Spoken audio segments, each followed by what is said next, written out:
The Toyota Corolla Cross has been many things: practical, reliable, sensible, but what it has never been is exciting.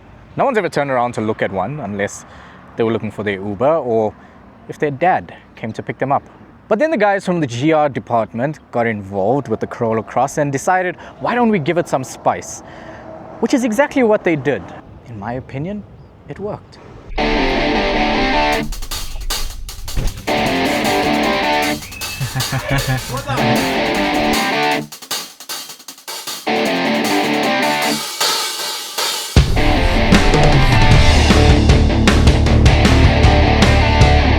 The first 200 kilometers between Johannesburg and Durban is really boring. I mean, it's straight roads, no turns, it's flat. Most you see is cows and grass and very smooth roads. It's the kind of roads that allow you to test the interior of a cabin, right? You know, what does the noise sound like? You know, the interior finishes. How comfortable are the seats? Is the suspension set up for humans or for punishment? The Toyota Corolla Cross passes all of those tests. I mean, yeah, you do get some road noise, but it's not extreme. It's average, actually. It's normal. The seats are super comfortable, to be honest. I mean, I am, 175 kilometers into my journey and my back's not breaking. The suspension feels beautiful. I mean, for a budget-friendly car or budget-friendly family car with great trim, I mean, this thing is under 600,000 and it feels like they really paid attention to the comfort. But what I'm really keen for is how agile this car is, because in Johannesburg it felt pretty cool. But we're about to hit Van Rieden's Pass and that's where it's going to get interesting. So we've just hit Van Rieden's Pass, and if you didn't know, Van Rieden's Pass is where the high veld dips down into KwaZulu-Natal. It basically separates the two and the roads suddenly become bored of being straight and decide to give you these long sweeping bends and this elevation change and this dramatic entrance into KwaZulu-Natal. And this is where we can really test out the agility and the driving dynamics of this vehicle, which is absolutely beautiful at the moment. So what I've done is I've put it into power mode, which is, now look at that. I mean, guys, this is Van Rieden's Pass. Can we stop driving like that? Anyway, and he's going way over the speed limit. So as I was saying, I put it into power mode, which is the Corolla Cross's version of sport mode. And all of a sudden, it's now point and shoot. And that's what I love. What you would normally feel is this numb, detached feeling from the steering wheel. But what I'm feeling is very much responsive. I feel like I'm actually attached to this vehicle. I feel like I can point and shoot. And in a segment where your rivals are trying to develop and create something that's acceptable, Toyota has developed something exciting.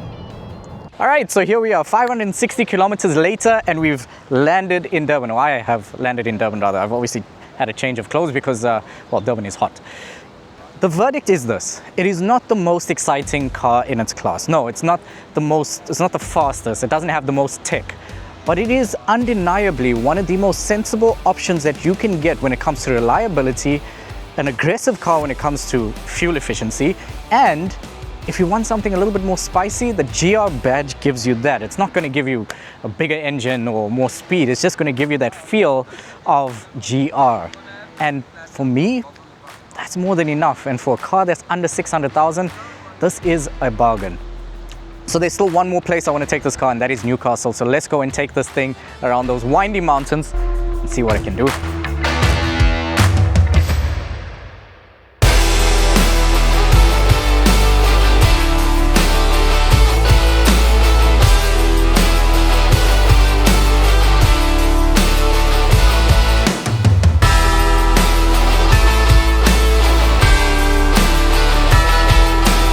Before we get into whether this thing is actually worth it, let's get into what you get with the GR version. So let's start at the front. The entire front end has been revised. It's a lot more muscular now, in my opinion. You've got these nice little bulges in the front, and then the front grille has been blacked out completely. With the GR version, everything is blacked out. There's no chrome and all of those fancy bits. It's way more aggressive. The GR badge also sets it apart. The black with the red looks really nice. Then, to complement the whole sporty look with the GR badging and blacked out pieces, you've got 18-inch alloy wheels, which I think complement the look very, very nicely. It also gets wrapped in Bridgestone tires, which, yeah, are good. But the most important part, right here, the hybrid.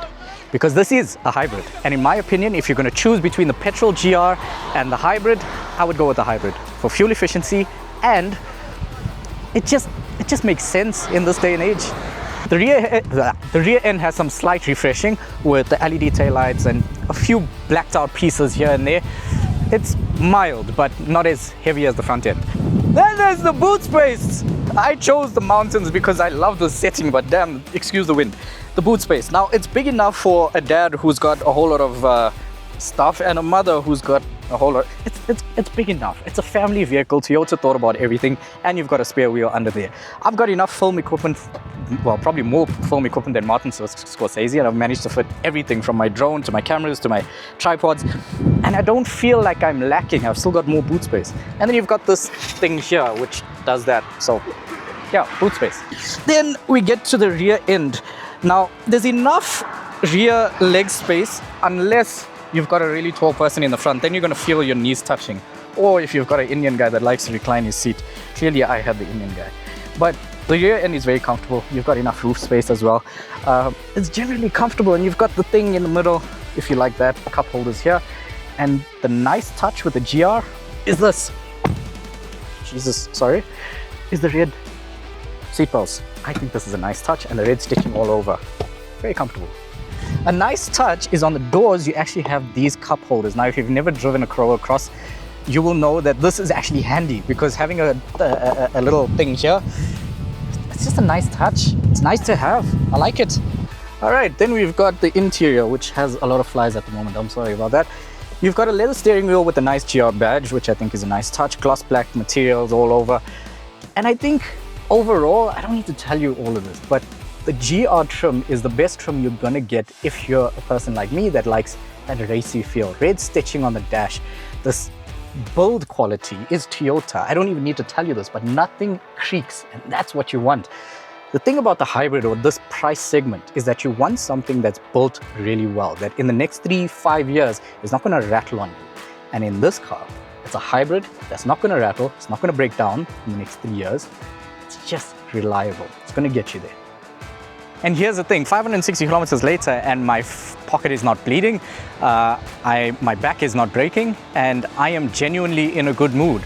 This is the type of car that will take you to school, to the airport, and I mean even to Durban if you wanted, with enough character to make you feel like you didn't buy a dishwasher. So that's my verdict on the Toyota Corolla Cross. If you want to buy one, it is under 600,000 Rand, and to be honest, it is a bargain. I would go for the GR version. I would also go for the hybrid option because, well, yeah, straight up home moves and situations like that. So don't forget to subscribe, hit that bell icon, and yeah, comment down below. What do you think of the Toyota Corolla Cross?